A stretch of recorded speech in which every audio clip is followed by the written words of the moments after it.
হযরত খাজা মঈনুদ্দিন চিশতি রহমাতুল্লাহ আলাইহির বার্ষিক উর্স পাক উপলক্ষে হাওড়ার সাঁকরাইলের সিংহমারা গাউসুল আজম জামে মসজিদের পক্ষ থেকে অন্যান্য বছরের মতো এ বছরও সিংহমারা গাউসুল আজম জামে মসজিদকে রকমারি চোখ ধাঁধানো আলোক সজ্জা দিয়ে সাজিয়ে তোলা হয়েছে এবং সিংহমারা গ্রামের অনেকটা অংশ জুড়ে বিভিন্ন ধরনের একাধিক রঙের আলোকসজ্জা দিয়ে সাজিয়ে তোলা হয়েছে এবং প্রতি বছর এই বার্ষিক অনুষ্ঠান ঘিরে প্রায় কয়েক মাস ধরে এখানকার মানুষগণ অক্লান্ত পরিশ্রম করেন।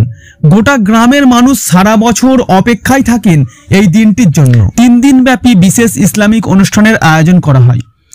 প্রথম দিন ইসলামের বিজ্ঞ উলামায়ে কেরামগণ কোরআন ও হাদিস অনুযায়ী ইসলামিক আলোচনা করেন এবং দ্বিতীয় দিন দুপুরে ধর্ম বর্ণ নির্বিশেষে সকল মানুষের জন্য লঙ্গরের সুব্যবস্থা করা হয় এবং প্রায় 10,000-এরও বেশি মানুষ এই লঙ্গরে অংশগ্রহণ করেন এবং দুপুরের আহার সারেন এবং রাত্রে নাত শরীফের আয়োজন করা হয়।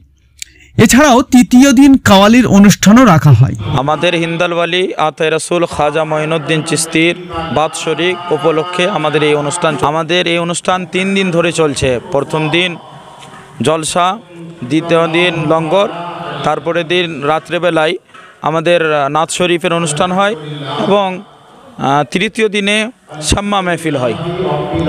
লঙ্গরে আমাদের খিচুড়ি রান্না হয় এবং না শুধু মুসলমানদের জন্য নয়, সমস্ত মানুষদের জন্যই। ওটা কোনো ধর্ম জাত দেখে নয়, সমস্ত মানুষই ওটা খেতে পারেন আর সমস্ত মানুষেরই জন্য আমরা করি, সমস্ত মানুষ আসতে পারে। আমরা ওই লঙ্গরকে মানুষের জন্যই করি। আমার হিন্দালওয়ালি আতায়ে রাসূলের কারাম আছে কি আমরা করতে পারছি, আমরা আগামীতে আরও যেন এর চাইতে সুন্দর করতে পারি, এটাই সকলেরই কাছে আহ্বান চাইব। আপনারাও যে জায়গা থেকে দেখছেন আমাদের জন্য দোয়া করবেন যেন আমরা মানুষের খিদমত করতে পারি। 30-35 বছর ধরেই চলছে।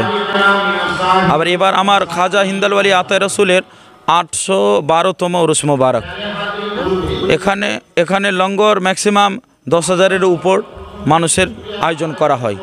সমস্ত গ্রামবাসী মিলিয়ে করছে এবং সমস্ত জওয়ান ভাইরা এর সহযোগিতা করছেন, সকলে কাজ করছেন এবং কি দূর দারাজ থেকে এখানে মানুষরা আসছে এবং খেয়ে যাচ্ছেন। এটা আমাদের হিন্দালওয়ালি আতায়ে রাসূলের কারাম আছেন, সাদকা আছেন।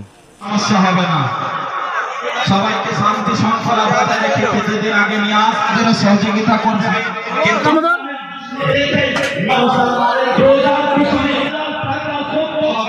নবী এবং আলে নবীর সঙ্গে মহব্বত করে যেতে হবে।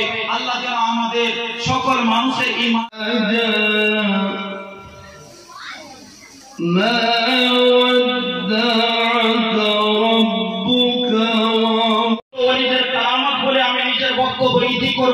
আমার হযরত আল্লামা মাওলানা মুফতি ইলিয়াস নওয়াজের কারামত দিন রাত যদি বলতে থাকবেন জীবনও শেষ করা যাবে। এই মাওলানা বাবা জামালুল আউলিয়ার সঙ্গে সাক্ষাৎ করতে গেলেন, এবার সঙ্গে সাক্ষাৎ হলো।